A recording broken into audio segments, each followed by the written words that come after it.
Welcome to TCN Talks. The goal of our podcast is to provide concise and relevant information for busy hospice and palliative care leaders and staff. We understand your busy schedules and believe that brevity signals respect. And now, here's our host, Chris Como. Hello and welcome to TCN Talks. I am very excited today. We are really honored to have Dr. Ira Byock with us. Dr. Byock, welcome. Thank you very much. Thanks for having me back. Oh, it's good to have you back. Thanks for actually poking us. And actually, I would have probably reached out to you if you hadn't. I want to first just read for your bio. I imagine every listener knows who you are, but just in case, Dr. Ira Byock is a leading palliative care physician and author and a public advocate for improving end-of-life care. He's the founder of the Institute for Human Caring of Providence Health. He is the past president of the American Academy of Hospice and Palliative Medicine from 1996 to 2006. Dr. Byock directed Promoting Excellence in End-of-Life Care, a national grant project of the Robert Wood Johnson Foundation. He's also emeritus professor of medicine and community family medicine at Dartmouth. Is it Geisel, of course, School of Medicine. He's authored numerous articles in academic journals and opinion essays, national newspapers, online health news sites. His books, some of my favorites, Dying Well, Four Things That Matter Most, The Best Care Possible. So truly honored to have you here. Welcome, Dr. Byock. Is there anything I left out that you would want our audience just to know about you? Father, husband, grandfather, fly fisherman. Oh, that's cool. I did not know that about you. That's actually really cool. Well, if you're ever in Western North Carolina, you need to give me a call in because there's some great fly fishing in this area. I'd love it. Awesome. Well, you always you chastise me in a good way to always call you Ira, but I want to start off as Dr. Ira Byock, very out of respect for you, because this paper, so you just recently published a strategic path forward for hospice and palliative care, a white paper on the potential future of the field. And first off, if I could jump up, I know some of our listeners just listen, but if I could jump on the table and give you a standing ovation, that is how poignant this is. And I was sharing with you, as many leaders, I consume so much information. So sometimes you're speed reading things. But I knew I had to come back and marinate in this. And I did that this morning. I literally just, out of respect from you, Dr. Ira Byock, because this is incredible. And I wanted to ask you, and I prepped you that I would say it in this way, but is this a magnum opus of sorts?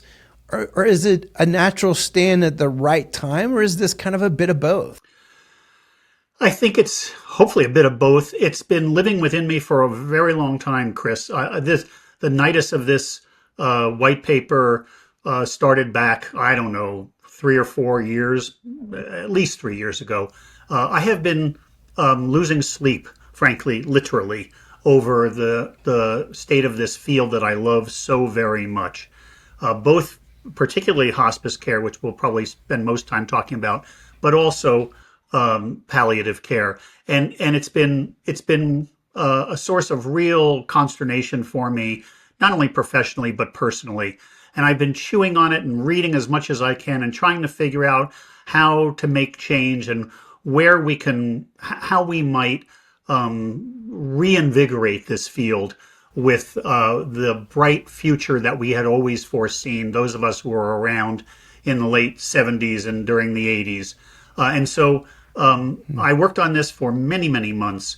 And it is, for me, it is a professional contribution. And you know, I'm late in my career. One of the most important things that I've done in the last several years, but it's also, frankly, a bit of self-care. Because if I didn't get this out, if I didn't express what I saw and the real potential to reclaim this field for those of us who practice within it, but ultimately, and far more importantly, for the patients and families we serve, I was going to have personal dis-ease. So I have to say, getting it out, expressing it, kind of validated the many, many months that this was a work in progress on my desk. Wow. Well, there's a couple of things you said in the green room that I think I want our listeners to benefit from. When I told you I was going to ask you that question about, is this your magnum opus? Can you share what you shared about the best book, the best care possible, that book? Well, sure. So the best care possible, really, I would probably tell, my biographers that was my magnum opus. That was a work of head and heart, a 3-year project. I wrote that book while I was actively practicing and managing a very busy palliative care service at Dartmouth Hitchcock Medical Center in New Hampshire. And it was, again, a way of expressing what I saw as the bright potential of the field, helping the general public understand what palliative care really is through the aegis of stories of real people that I was privileged to help care for and our team was privileged to help care for. But it was also directed at young clinicians who are clinicians in training and those early in their practice to kind of make the practice of palliative care and the way we approach the best care possible, which is what we all want for ourselves and those we love and the patients who we serve, to make it tangible, because I think it's so abstract often when we talk about it. So it's a story-driven book. Many of those stories are very dear to me. There's some very personal stories, including of my dear cousin Edith is in that book. That would be what I would identify as my magnum opus. Well, and here's why I wanted to ask you that question, and thank you for sharing it in that way. Our mutual friend, Court Kastner, in the top news stories of the month, we gave this a shout out. I told him we are going to be doing this podcast. And Court said something that, quite frankly, at the moment, I'm like, huh? He said, I hope this article is used in the boardroom with hospices all over America, nonprofit, for-profit, whatever, to provoke discussion and really deep thought. And I'm like, that's an interesting thought.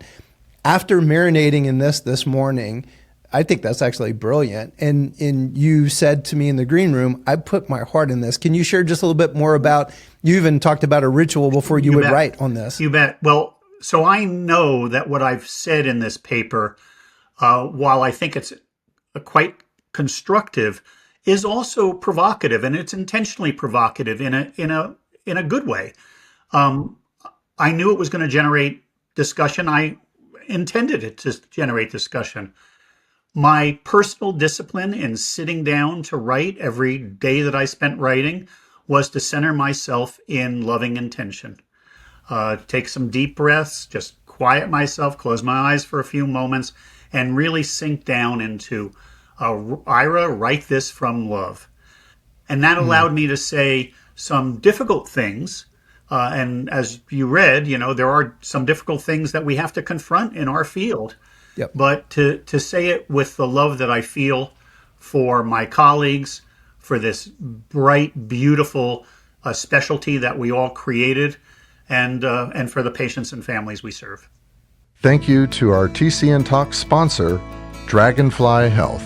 Dragonfly Health is also the title sponsor for Leadership Immersion courses. Dragonfly Health is a leading care-at-home data, technology, and service platform. With a 20-year history, Dragonfly Health uses advanced technology and robust analytics to manage durable medical equipment and pharmaceutical services as part of a single efficient solution for caregivers, patients, and their families. The company serves millions of patients annually across all 50 states. Thank you, Dragonfly Health, for all the great work that you do.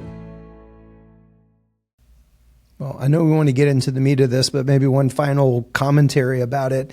We live in the time of artificial intelligence. Every day it's getting more and more fascinating.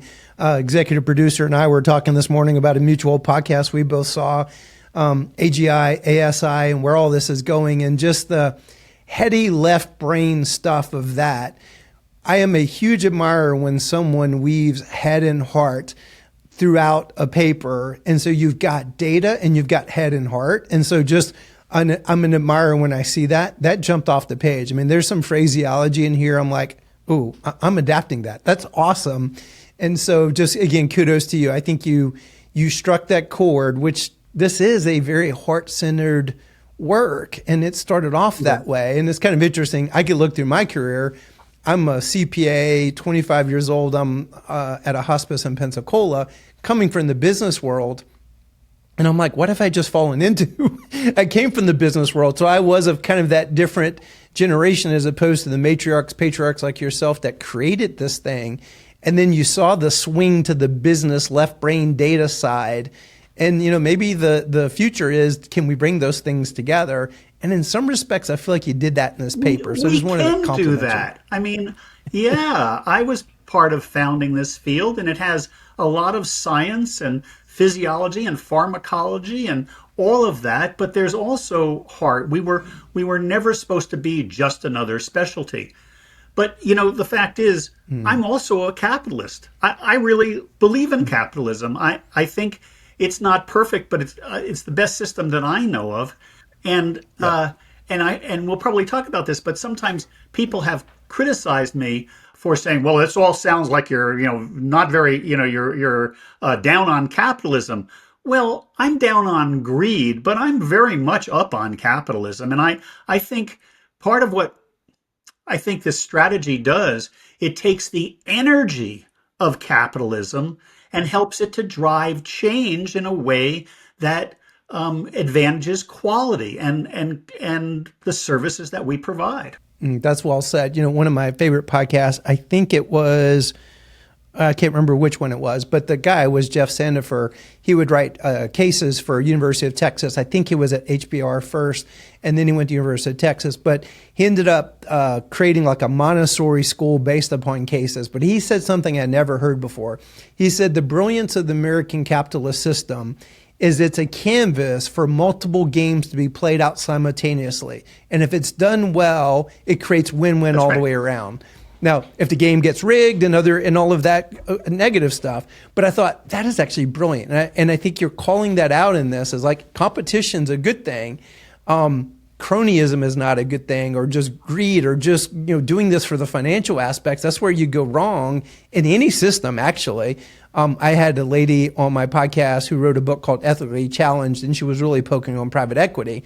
And I was listening to all this research he did, and like my final thought was, I don't care what business you're in. If you're not about better service, better quality, and the most value, you shouldn't be in business. And I think in some respects, that's our own medicine within this field of hospice and palliative care. I couldn't agree with you more. Well, let's jump in then. So I think we're good. We kind of frame the field, if you will. But the very beginning is you're laying out the problem. And do you want to take it from there? What's our problem, and why is the problem now that we have to confront it? Well, so we've had multiple huge successes in our field. I mean, look at the growth in hospice. I remember when hospice was 10 demonstration projects. With Medicare funding, hospice has grown dramatically. And that's a good thing. And we're caring for half or so of people who die on Medicare, and we could go on and on. But as we've scaled up, and palliative care along with hospice care has become a formal subspecialty, and CAPC's data shows that palliative care is available in 80% of hospitals with beds, more than 50 beds. Academically, the field is thriving. You read the journals and go to the conferences, and it's totally exhilarating. It's really, there's much health and vibrance in this field, but we have growing pains. And as we have grown, and this is particularly poignant in the hospice side of the field, as we have grown, because of the Medicare per diem, there has been opportunities for extensive profit taking in the field. And as the field has grown, and we all saw back in the day, I knew of quite a few privately owned, usually family-owned hospice companies that were providing phenomenal care. These were people dedicated to hospice. The family was usually involved in their business. I watched them go all out to provide the best care for patients. They reinvested their money in staffing, expanding services, then expanding programs so that they could care for more people. And I frankly was quite enamored, having already as a young man sat on multiple nonprofit boards and founded several, even early in my career, nonprofit organizations. I was enamored with the for-profit model. It's very efficient. You can move capital and do investments and development easily. So I thought this was a winner. What happened was that the for-profit, a segment of the for-profit companies went through IPOs. They went through initial public offerings and became shareholder owned. And despite the attestations that quality wouldn't change, within 2 years of making that change, I saw several companies who had been utterly committed to excellence start to diminish in consistency, reliability, and quality. I saw staff a stress increase, cuts made in staffing and the like. And when you think about it, this isn't immoral, but when you go through that process and you have investors who have put their good money into your company, then the commitment is divided. You're not just committed to providing the best clinical care and services. You also have a legitimate, important commitment to your shareholders to give them a reasonable return on their investment. And what we have seen with the corporatization of American healthcare in general is that some segment, and quite a significant segment, of the investor-owned healthcare companies are really advantaging their investors more than the staff that they employ and the patients and families they serve. So I think capitalism is a great system, but it has to happen within the context of a commons, right? That's basically what you just said. We have to also do business with an understanding that we live in a society and communities in which the welfare of the community has to be built into our strategic business plans and growth plans. And frankly, that hasn't happened. So you have over the last decade, we've seen more and more. First, it's anecdotes of I get the occasional letter from a aggrieved adult child of somebody who died saying their hospice experience was really difficult, really problematic. They felt abandoned, et cetera, et cetera. And then we started seeing OIG reports from the government's OIG reports saying there's a number of hospice programs with serious deficiencies. And while the National Hospice and Palliative Care Organization or others would sort of say, oh, they just don't, their methodology is wrong or whatever, those were pretty consistent.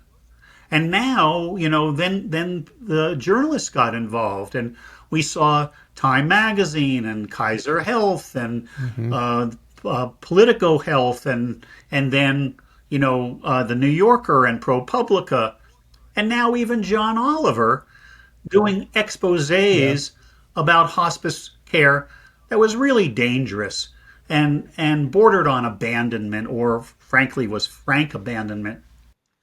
So we have a problem. And I think this field, which I dearly love, has been skirting the problem. It feels disloyal in some circles to even bring it up. But in order to get to solutions, we have to get past denial and begin to realize that some segment of this field that we love is ill and needs strong medicine. Talk about the disloyal for a second, because I sense that as well. It's like, I realize there's a couple of things you say in here, like at the very beginning, when patients are in such situations, they meet hospice and palliative care teams, it's as if there's a break in a dark storm. That is a brilliant phraseology. That it's interesting. I've always kind of envisioned a commercial like that. Like there is this like promise of the third act in retirement, and then the serious or advanced illness comes upon him, and it's like a storm. And so there's a sacredness to this work. We walk on holy ground. And so to speak about it, can you just talk about that just for a second? Because I get that hesitation, but once you've put this on paper, it's like the time is now for what you just did. We've invented a model or developed a model that works brilliantly. It's darn near magical when it works well. A well-staffed, highly functioning hospice and also palliative care program is really remarkable in its power to turn things around for a family. Not that we're going to change the force majeure. We're all still mortal, right?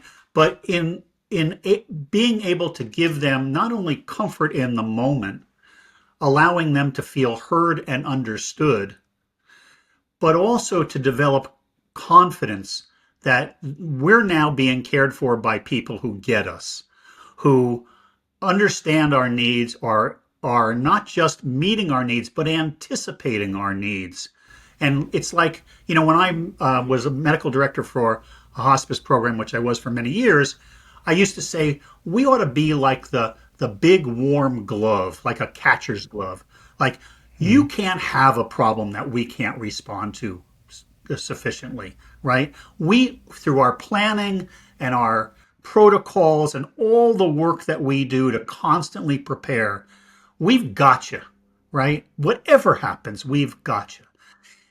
I find that that's still real, Chris, but it takes a true interdisciplinary team, not a multidisciplinary team, a true interdisciplinary team, a team that conferences together, because I think some of that magic happens in the interdisciplinary team planning meeting, where that's where the whole becomes more than the sum of its parts.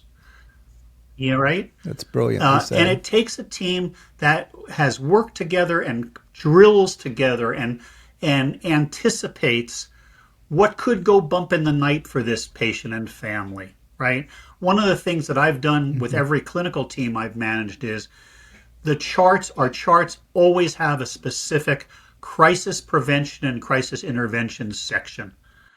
What happens, right, if all of a sudden somebody, the patient, I don't want to get too gruesome, but has crescendo pain. They have a bowel infarct, or my God, start bleeding profusely, or have terminal delirium, and or end up with status epilepticus where they're seizing. What happens? Do we have a response to that? Do they have the medications in the home that they're going to need? Do we have somebody on call? Is there a pharmacy open? And if not, we better make sure we have vials of whatever they're going to need so that they get the same dose of medicines in the home that they would get in an ambulance or the ER. All of that stuff is very detailed, very left-brainy, but that's the stuff that makes what we do so magical. And it's part of what I see being drained away as caseloads increase. Physicians are, the three S's, show up, sit down, and sign, right? The responses to emergencies are tenuous at best. All of that I see draining away, and that's the magic that we can no longer bring in places. Though I should pause and say many hospices are still doing it and doing it well. But a troubling proportion of hospice programs now are walking through it, and they may fill those positions, but there's not that magical synergy that I know is part of what makes us so powerful. Couple comments just listening to you. University of Virginia's Darden School of Business actually did a case study on the work that TCN is doing, and it kind of bothered me at first, but they started the case study because it's like we're trying to work with nonprofits to give them a pathway to the future. But some of the things they highlighted in this case study you were poking on, but they started with an Eric Hofer quote, and it just haunts me. It says, "Every great cause began as a movement, becomes a business, and eventually degenerates into a racket." Now, That's very poignant and very maybe overstated, right? I do not believe the hospice field has become a racket, but unfortunately there is a segment and there's some icky things that you call it out in your white paper. I mean, if you look at states like California, Nevada, there's some stuff that's just not even in the realm of what you just described as, I like basketball. I don't know if you know, like basketball. I love Steph Curry. I heard a podcast where he talked about the sixth man on the basketball court is the ball. And most people go, what the hell is he talking about?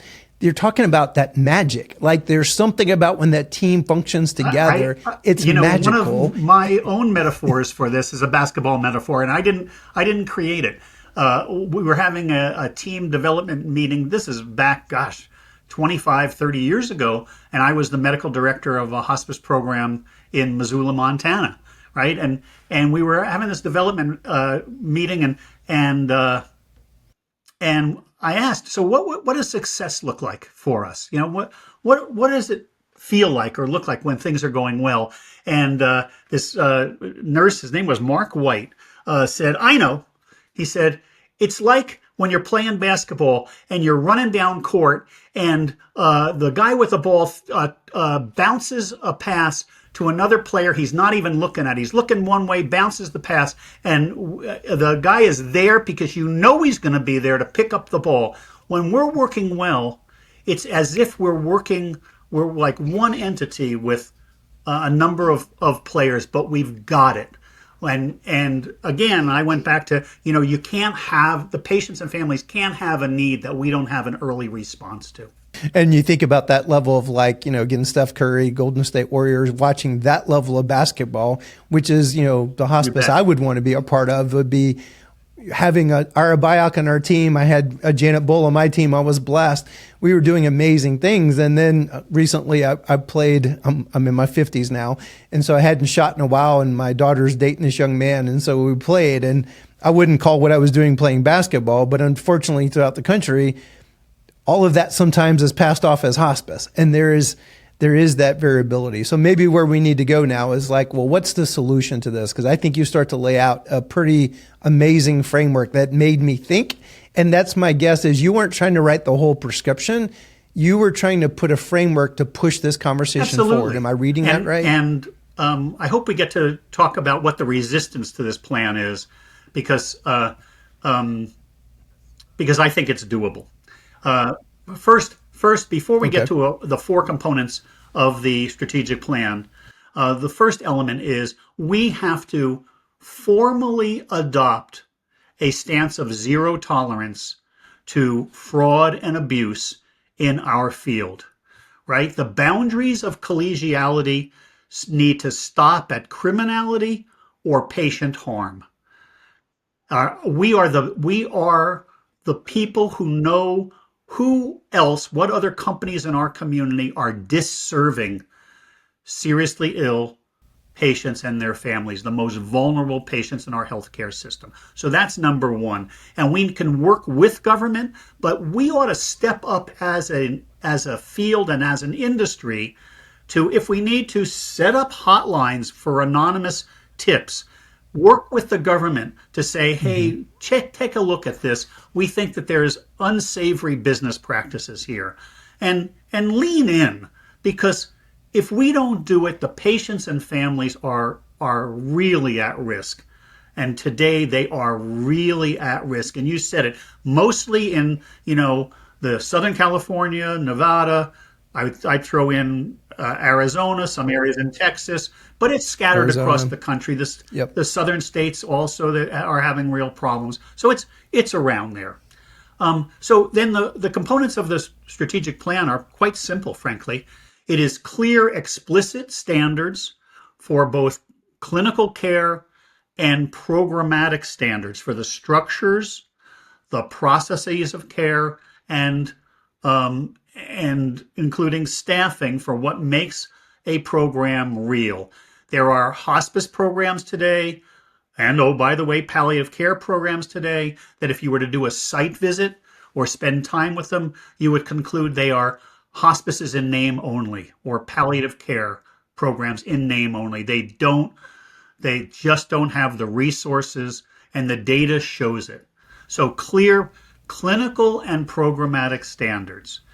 For years, many of us have been urging the national associations to finally publish standards, working from the conditions of participation in palliative care, working from the consensus document standards, but make them operationally explicit, and where it's necessary, use numbers for staffing or caseload ratios and those sorts of things. Second element is develop metrics, and there are many metrics out there, but come to some general, something close to a consensus about quality metrics that build on those explicit standards and allow us to look at which programs are staffed well enough and whose processes are practicing consistent with the standards that we have now finally elaborated. We need to make those as good as we can, though they don't have to be perfect. They should always be seen as iterative. They can change yearly or every few years as the technology and the methodologies and the data sources change or improved. They need to be meaningful, and they need to be public facing, right? I frankly think star ratings are great. They need a lot of improvement. They need to be seen as iterative and always as kind of a work in progress with, a year tied to them, so we know what version of the star ratings we're talking about. But they are the sort of things that doctors who refer patients to hospice need to look at. I would say the same thing about palliative care, but we mostly want to focus on hospice. Discharge planners need to look at, and patients and families as they are looking at this important decision of enrolling someone they love in a hospice program. What do we need to look at? I'll just go further. We can come back to that. Third is we need to drive competition toward quality. Competition in this capitalized and capitalistic healthcare system can be a good thing, but it should be tied to quality. And I think although many people feel disempowered in our field, I think we still have sufficient leverage to publish those standards, create those quality metrics, and then push them to the referring community, to the general public, all of whom may be our patients, to the payers, and say, this is what we believe is essential. So we want to, create, if you're old enough, you remember the good housekeeping seals of approval. We've needed them for years, but we really need them now. And if we could come to some agreement about the metrics that separate not just the bad from the good, but also the excellent from the mediocre, we can continue to drive competition and business toward the excellent, which floats all the boats, right? And let the competition be fierce, but let's absolutely ground it in measurable quality that matters to the patients and families. And then fourth, this field finally needs to address the issue of what is our authentic brand. We have skirted this for years, and I say it in the paper, but it's so poignant for me to see and to hear colleagues who are afraid to introduce themselves to patients as, we're from Acme Hospice Program, because they don't want hospice on their name tag because they're afraid of, freaking out a patient or family. I've had an oncologist, literally, this is a real story, tell me, Ira, I love your palliative care program. My God, I don't remember how we used to take care of these patients before you guys built this program. But could you just call yourself something else? Because My sense is that when I say I want to refer a patient to palliative care, I'm afraid of scaring them, which was ironic because, and I pointed this out to him, because we're having this conversation within a cancer center, right? You want to know a word that scares the bejesus out of people? Just tell them they have cancer, right? So, we can change the name, but maybe we should also change the meaning of what it means to be referred to a hospice and palliative care program. And as you've read in the paper, and I hope our listeners do take the time to read this white paper, I am quite clear, I have been for quite a while, that our authentic brand is expert care for patients that drives toward fostering well-being during this inherently difficult time of illness and caregiving and often dying and grieving. That human well-being, I know, is still possible even in the midst of illness. I've written several books of real stories of people who express a sense of well-being, but you can also find it in biographies and memoirs, that illness, as hard and as unwanted as it is, sometimes is also consistent with people feeling well within themselves, right with the world, right with the people they love, right with nature or their God. And the distinguishing feature of our field is not that we manage symptoms well or we know our opioid rotations. No, we do that. It's not just that we pause and listen and make sure that what we're doing is consistent with what matters most. We do that, but so does a good family practitioner or oncologist or internist.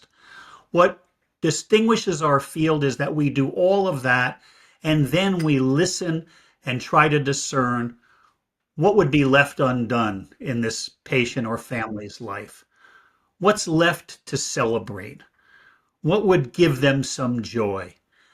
I don't know of another specialty that does that. It's often not talked about because it's so embedded within the culture of our discipline that we don't even recognize it.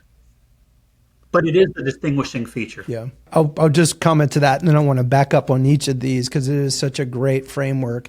I read a book about how to think like Socrates recently. It's a fascinating read. I love history. So it was kind of a history of Socrates. It's teaching you how to think like Socrates. But I did not know that Socrates at the time was working on this concept of the good life. It was a Latin term. I think I can't even pronounce it. It starts with the E.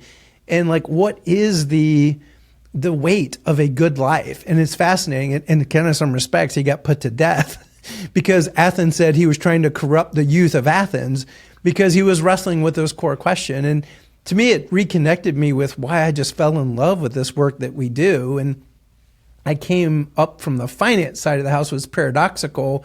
That's more the left brain, the data side. But very quickly, I was raised by some amazing nurses, and I just fell in love with this. This is unlike anything I'd ever seen in my life. And this concept of the weight of a life. And I don't know if I ever told you this, Dr. Byock. When I first came in as a CEO, I was young. I was 30 years old. And that adage of nurses eat their young. And I felt like I've got no cred with these nurses. So I started working on my master's of gerontology. And it was a fascinating time to be in gerontology because you had the anti-aging pill and healthy aging. So you saw two converging rivers. Well, long story short, I wrote a paper about, the title of the paper is What Did Viktor Frankl and Curly from City Slickers Have in Common? And if you remember that movie where Curly said, you got to figure out the one thing. And I basically said this in the paper. If you tell people they're going to live forever via a pill, you remove all necessity that you're a finite human being, and cause and purpose will go away. That's kind of the gist of the paper. And now I could look back on that and kind of in my youthful exuberance, I actually understand that at a much deeper level, that what we call the good death, when and it doesn't happen every time, but when you see those reconciliations and words said that people hungered their whole lives, and we created the canvas for that as Hospice and Palliative Care, that's an amazing thing. I once had a woman came up to us at a fundraising event, and it scared me because she pointed her finger and she said, "You need to understand what y'all do." And I thought, oh God, this is a service recovery in a black tie affair. But what she told me was this beautiful story of our continuum of care. And before her mom died, she spoke a blessing over her. And she said, I literally heard words I wanted to hear my whole life. And this was the punchline. This will change the trajectory of the rest of my life. That is why I do this work, right? I thought I was going to do other clinical work. But what I realized early on, frankly, in my training, was that there was this human potential for well-being in the midst of the tragedy of life-limiting illness. And I don't use the term good death. I talk about people dying well, right? And that phrase is not just well is not just a adverb describing the process of dying. It's an adjective describing the person who is dying, that they are well within themselves, right? You can die well. Human well-being. I'm a human developmentalist, right? I am back. I was a family doc for a while, and I was trained as a family doc. I was steeped in Maslow and Erickson and Piaget and all this, family systems theories and all of them, all of the developmentalists say that human development is a lifelong process. And while they all focus on, neonatal and early childhood development, adolescent development, I think what we have done in our field is to show that indeed human development is a lifelong process. If you sit and listen to people and learn who they are, not just as a set of problems on a list, but as a whole person, you can get a sense of what opportunities are still with them to develop fully. What would be left undone? What would give them joy? Or what feels incomplete in their life? How can we help them honor and celebrate their lives and relationships? Once again, this is something that we do naturally within our field. There is no other specialty that does this.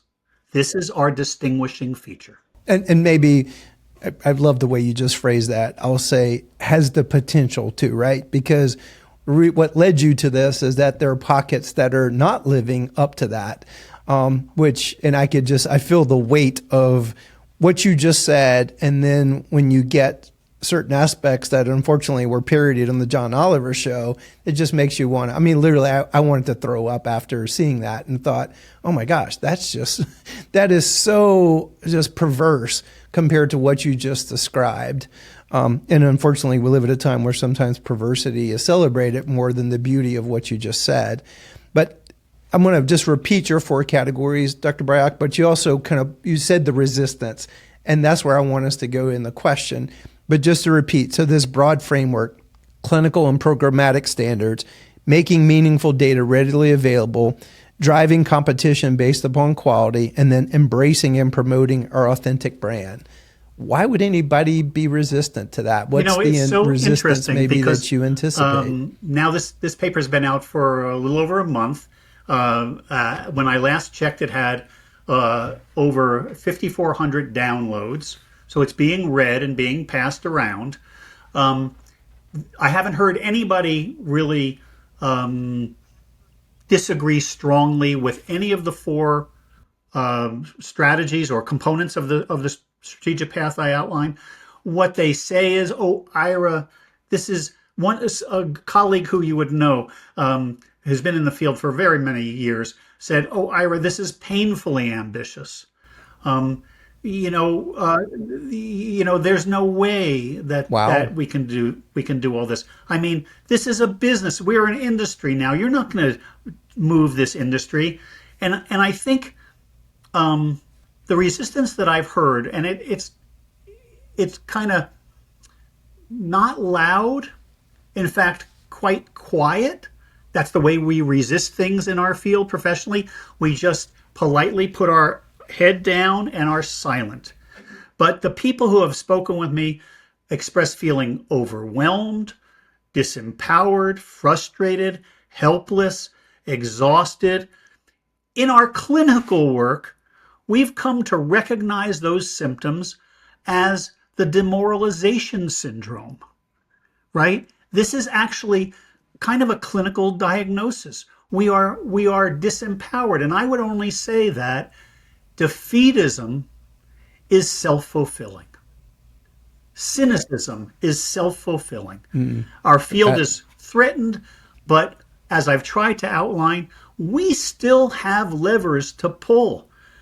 We can still shape the marketplace of hospice and palliative care in ways that capture the energy of capitalism, enable businesses, whether they're nonprofit or for-profit, to succeed, having a good, viable profit margin, but making sure that the level playing field, leveled by good metrics, ensures safety and effectiveness of our services. We can still do this. So I'm begging people to just pause on your sense of defeatism and your decision that this is not possible. It is possible. We really can still do this. That is very well said. Again, I think this is why that Eric Hoffa quote kind of haunts me, is that if we go with the defeatist mode, every great cause begins as a movement. That was the patriarchs, the matriarchs, right. Those shoulders that we stand upon, those giants, and I think you're one of those. I know you may not receive that, but you are. But then it becomes a business. That may be where we're at, but eventually degenerates into a racket. Well, can I just amplify that? So the very similar wisdom from that I often quote from Max Weber, the great German sociologist and economist, who said that social movements that succeed through the agency of bureaucracies. They become a bureaucracy. And I have been privileged to be part of the social movement that was hospice care and begat palliative care. And our success generated and was encrusted within both public bureaucracies of Medicare and the Joint Commission and everything else, but as well as our own fields bureaucracies of the national associations and the Academy of Hospice and Palliative Medicine, and now NPHI, and then Alliance for Care at Home, and all of that. Our own bureaucracies now, and I think this is a barrier, we need to look inward and say, have we lost touch? Are we still, first and foremost, driving quality for the patients and families we serve, or are we looking at protecting our own, income streams and our own programs, and battling the other bureaucracies, saying that, well, the journalists don't really understand what we're doing and they're treating us unfairly, or the OIG is using bad methodology and the like. And I think we have to get over that. Well, I feel like you're calling us up. And so I do get the sense listening to you, this is our crucible. But I think this is our time too. I was 25 when I came into this, looking up to people like you. There are a lot of people I talk to, people that I get the privilege of working with, especially people within our network. And it is special, and it is our time to be part of the solution. The other maybe quote that haunts me is, what you permit, you promote. And so if we continue to permit these things, and what the patriarchs and matriarchs that created this movement, every generation kind of has its crucible. So I feel like your paper is now calling us into this crucible. And maybe it feels a little maybe hyperbole, but no, it's not. It's like it is at this crucible moment. And I know the conversations in the back room is some of the horrible things, again, depicted by the John Oliver parody. It pisses a lot of people off. But if you just like silently ticked off, that's not doing something about it. So I think your framework gives people a framework. Let's put some meat on the bone, move the ball down the field within this strategic framework. Oh, and can I just add one thing? And let's stop talking about the evil for-profit corporations, right? There's problems there, and they're not entirely blameless by any means. But that framing of the problem, it's the nonprofits boring the for-profits, isn't going to get us anywhere. Let's get beyond that. Right. You know, this strategic path forward that I've elaborated just puts that aside. And you know, 70% of hospice programs in this country are for-profit. If hospice is going to succeed in this country, the for-profits have to succeed. We can do that while improving safety, reliability, and quality of care. That's very well said. And quite frankly, I need to kind of do some reconciliation time, kind of some confession time. So I have a lot, obviously I grew up on the nonprofit side, but I actually grew up in for-profit America, corporate, Fortune 50 company, et cetera. And so a lot of for-profit people do listen to the podcast, and they do get on me a little bit because I am much more pro-nonprofit in my communication. The brilliance of your paper, and you just said it, right? Statistics cut through some of the emotion. 75% of hospices in America are for-profit. A lot of those practices that tick us off are in that realm, but it doesn't mean every nonprofit's perfect by any stretch of the imagination, and the data proves that out as well. You give a framework that everyone could agree on. And that's what leadership is about, is what's our common ground. So where I'd love is like, okay, so if people are going to come out, then where would you push back within this framework? What would you push back? Can we agree to this? And if we're all working towards this, then that rising tide will raise all boats. And one more thing you kind of provoked in me. The other reason why I think the crucible is now, the baby boomers have changed every part of our economy as they've aged. We're on the cusp of that. I'm trying not to call it the silver tsunami because we had a great podcast with the John A. Hartford and ageism and the 4Ms. Brilliant framing, by the way, which I think gets to your authentic brand. I learned a ton from that podcast about the brand. So the huge demographic is coming upon the shore, and it is also a crucible of they're not going to go quietly. They haven't gone quietly in anything else. And they're going to want high quality what they get. So it feels like there's a lot converging right here. I imagine you want to comment on several of those comments. Well, just absolutely. I mean, we all want the best care possible, right?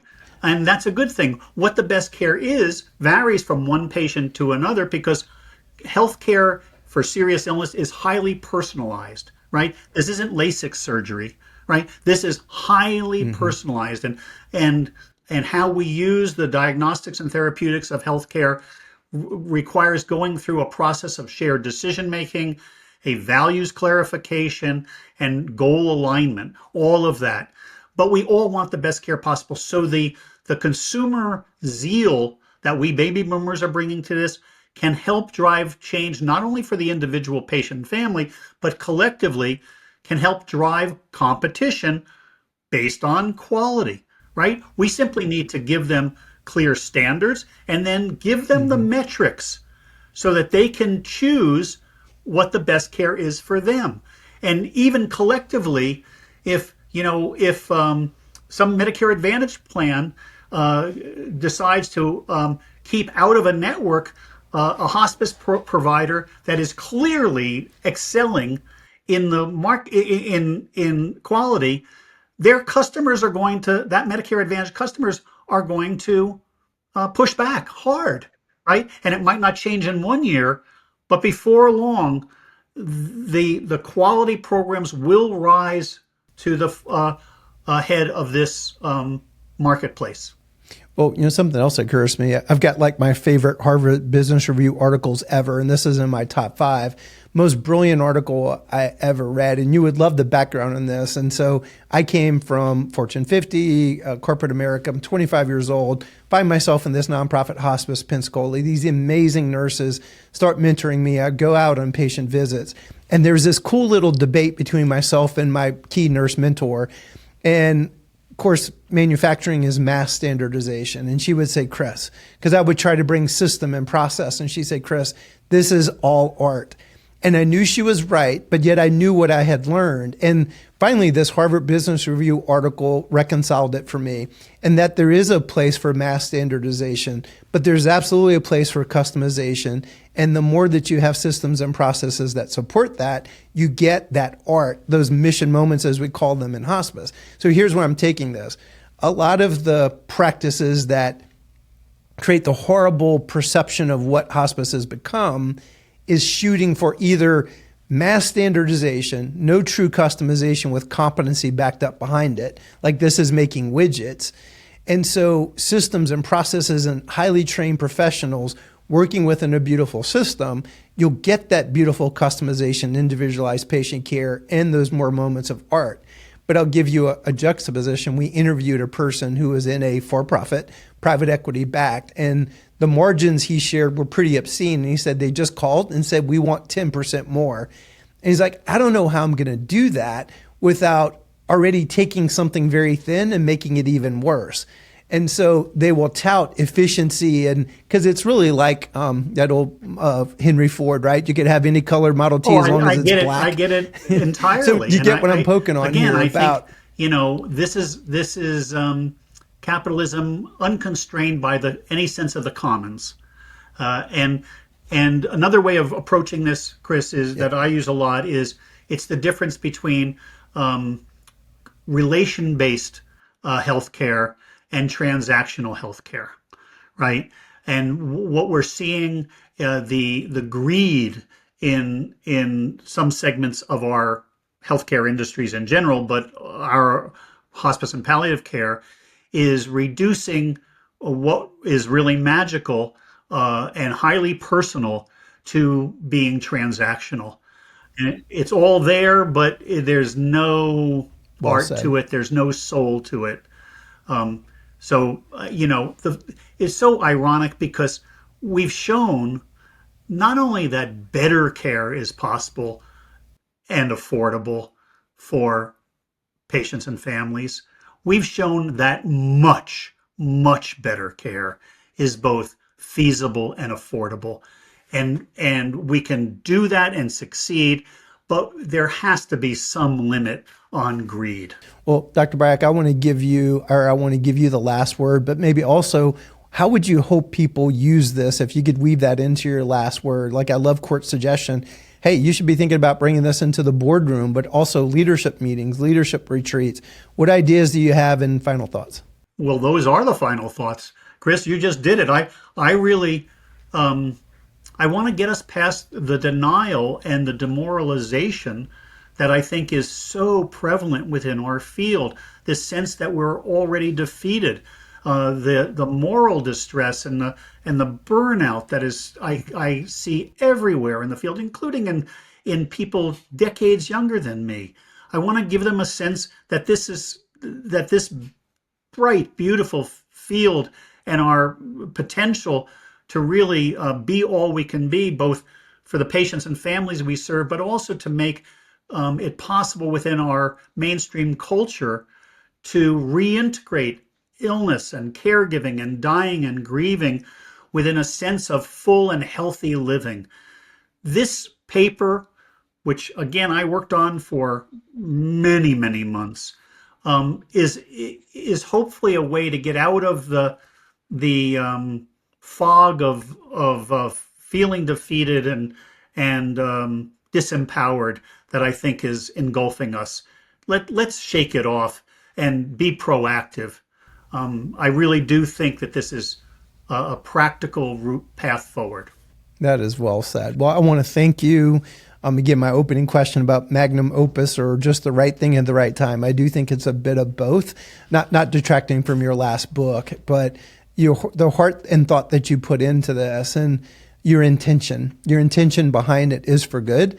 And I certainly, it makes me uncomfortable in a good way. Like, I now feel like I have to own this in some way. And I hope all of our listeners as well, of like, you got to do something with this. And so what are you going to do with it? And I think about the patients and families we're serving today, the patients and families over these next, especially, 2 years, 3 years, 5 years, 7 years as the baby boomers age more, because I do believe they're going to ask for more. And surely living cause and purpose and making a difference in the world. I think of all of you, the wonderful patriarchs, matriarchs that created this thing at a very challenging time in our country when death and dying was just not done well.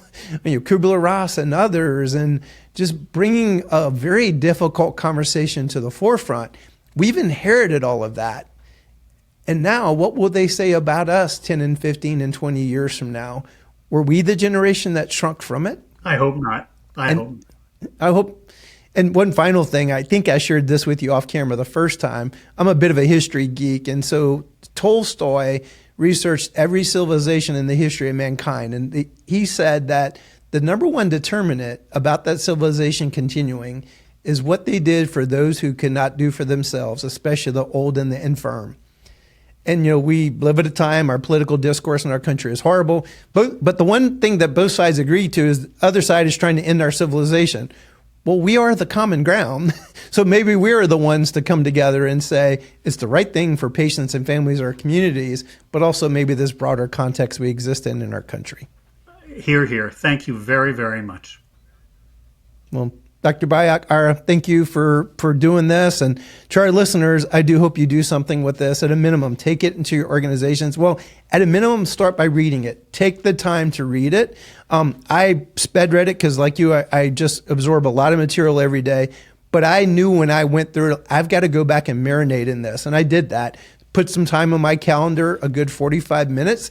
I'm not a fast reader, but you can do it. You'll be glad that you did. And I think it's going to impact your work on a day-to-day basis. And you're going to think about how can you be part of the solution as we go forward. This thing is too important not to.